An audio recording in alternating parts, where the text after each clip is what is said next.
Hello, स्वागत है आप सबका स्टोरी सुनो में। रात के सन्नाटे में एक ऐसी कहानी है जो आपके रोंगटे खड़े कर देगी।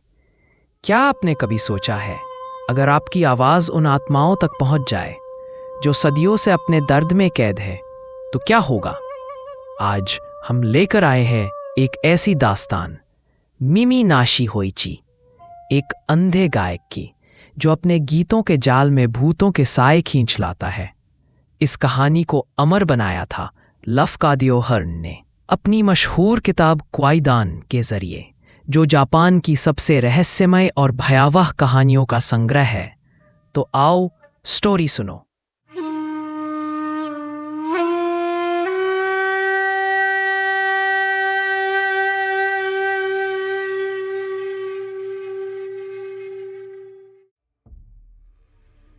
लगभग 700 साल पहले जापान की धरती पर एक युद्ध हुआ था, डैन-नो-उरा का युद्ध। वह समुद्र अब भी उस युद्ध के खून और चीखों को याद करता है। दो महाबली कबीले हाइके और गेंजी अपनी सत्ता के लिए भिड़े थे। डैन-नो-उरा का आकाश काला था, लहरें तेजी से उठ रही थी। तलवारों का टकराना और तीरों की बारिश उस दिन के सूरज को ढक रही थी। हाइके की सेनाएं एक एक कर ढह रही थी। उनके साथ उनकी स्त्रियां और बच्चे भी मौत की ओर बढ़ रहे थे। उस हाहाकार के बीच 7 साल का नन्हा सम्राट अंटोकू तेनो अपनी दादी की गोद में सिसक रहा था। रानी तोकिको ने जब देखा कि हार निश्चित है, उसने सम्राट को सीने से लगाकर फुसफुसाया, इस हार का अपमान तुम कभी नहीं झेलोगे।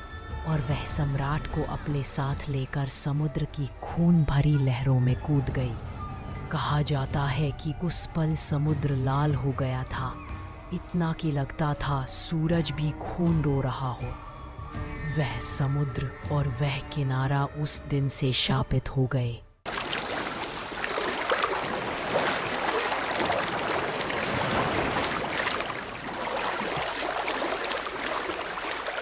700 वर्षों से डैन-नो-उरा की गहराइयों में डूबे हाइके योद्धाओं की आत्माएं भटकती हैं।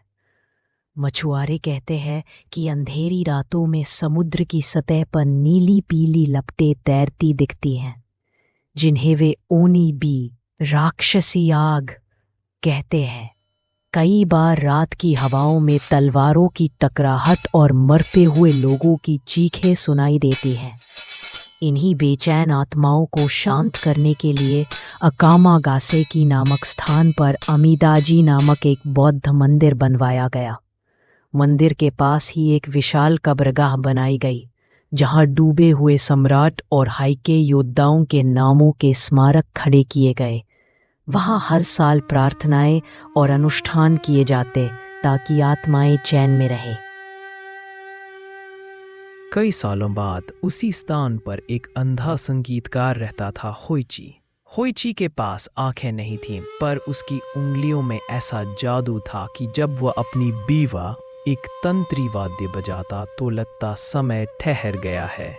उसका सबसे मशहूर गीत था हाइके मोनोगतारी, डैन-नो-उरा की त्रासदी की गाथा।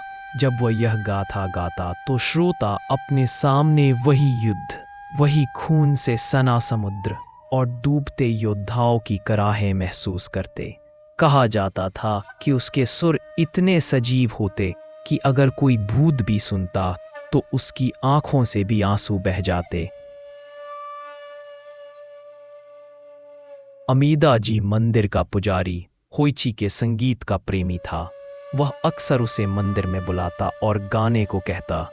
एक उमस भरी रात, जब पुजारी किसी काम से बाहर गया हुआ था, होइची अकेला मंदिर के बरामदे में बैठा था। रात गहरी थी और हवा जैसे थम गई थी। होइची अपनी बेवा के तारों पर उंगलियां चला रहा था, तभी उसे भारी कदमों की आहट सुनाई दी। एक गहरी ठंडी आवाज ने अंधेरे को चीरते हुए पुकारा, होइची। होइची ने घबरा कर कहा, कौन है? मैं अंधा हूं, मुझे कुछ दिखाई नहीं देता। आवाज बोली, डरने की कोई बात नहीं। मेरे स्वामी ने तुम्हारी ख्याति सुनी है, वे तुम्हारा गीत सुनना चाहते हैं। अपनी विवाह उठाओ और मेरे साथ चलो। सामुराई का आदेश न मानना उस समय असंभव था। होइची ने अपनी चप्पलें पहनी, विवाह उठाई और उस आवाज का पीछा करने लगा। वह रास्ते से गुजरा जहां उसे घोड़ों की टापों जैसी आवाजें और किसी बड़े महल की फुसफुसाहटें सुनाई दे रही थीं। उसे लगा जैसे वह किसी शाही महल में आ पहुंचा है। वहां से किसी महिला की मुलायम आवाज आई, तुम हाइके की गाथा गा सकते हो? होइची ने हाँ में सिर हिलाया और धीरे से पूछा, कहानी का कौन सा भाग सुनना चाहेंगी? देन नोरा की लड़ाई सुनाओ, उसका दुख सबसे गहरा है।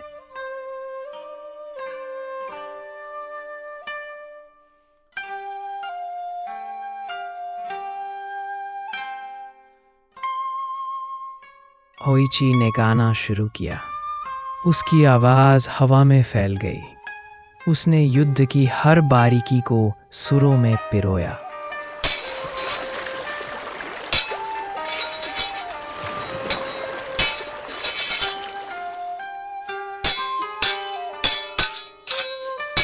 लहरों का गरजना, तलवारों की टकराहट और डूबते हुए लोगों की चीखें।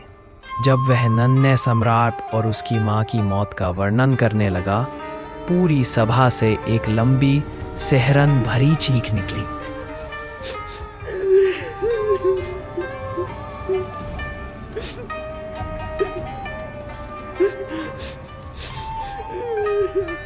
रोने और कराहने की आवाजें इतनी भयानक थीं कि होइची का दिल दहल उठा। फिर उसी महिला ने कहा, तुम यह गीत अगले 6 दिनों तक हर रात गाओगे।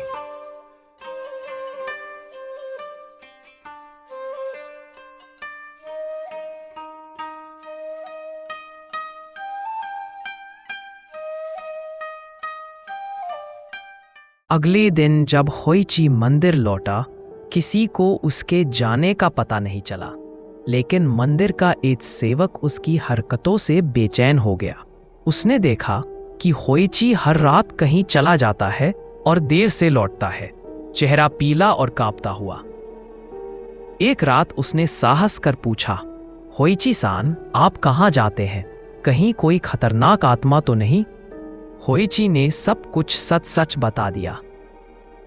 यह सुनकर सेवक का चेहरा डर से सफेद पड़ गया। उस दिशा में तो सिर्फ कब्रगाह है। होइची सान, मुझे लगता है आप भूतों के हाथ में पड़ गए हैं।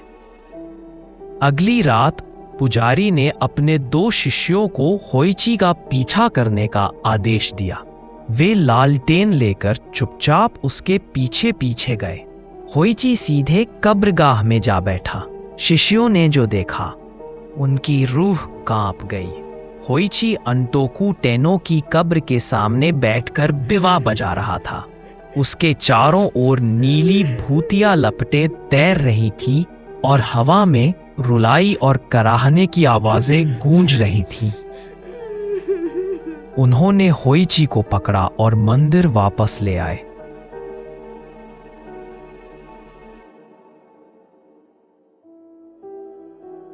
पुजारी ने गुस्से और चिंता से कहा, बेचारे होइची, जिनसे तुम मिले वे हाइके के भूत हैं।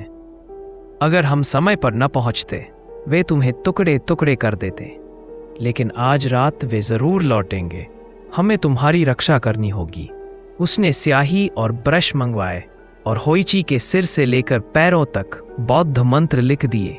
हर अक्षर एक कवच बन रहा था।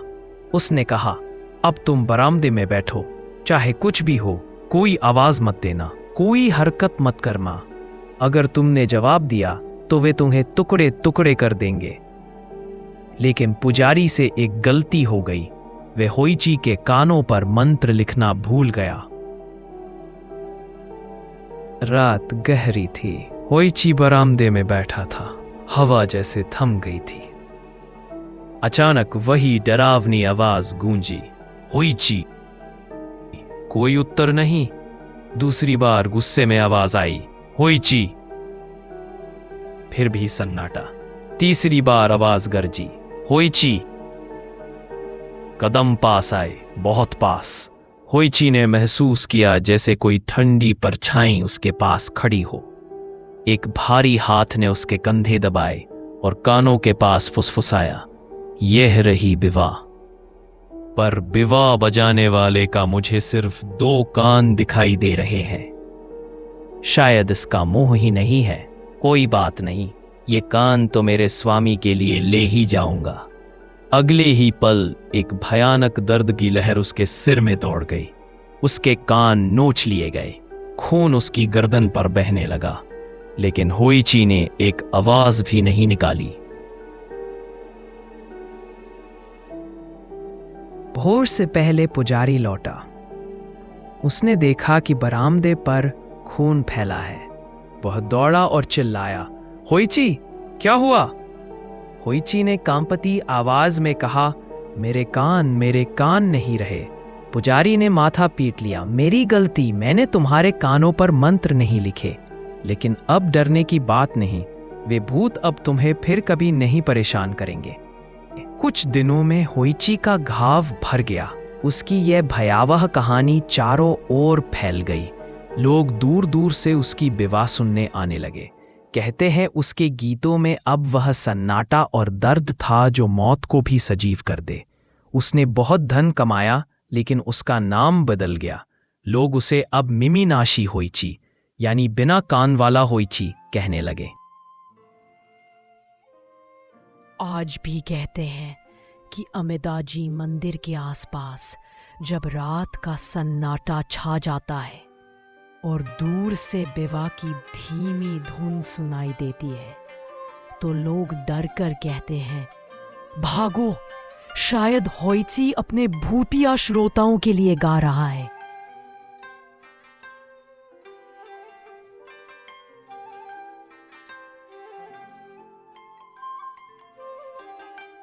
मिमीनाशी होइची की कहानी बस यहीं खत्म होती है, पर कहानी का असर शायद अब भी आपके दिल में है। हमें कमेंट्स में बताइए कि ये कहानी आपको कैसी लगी, क्योंकि आपका साथ हमारे लिए सबसे खास है। अगर ये सफ़र आपको पसंद आया तो इस कहानी को अपनों के साथ शेयर करें, लाइक करें और स्टोरी सुनो के परिवार का हिस्सा बनने के लिए सब्सक्राइब करें। फिर मिलते हैं एक नई दास्तान के साथ। तब तक के लिए अपना ख्याल रखें और आपका शुक्रिया।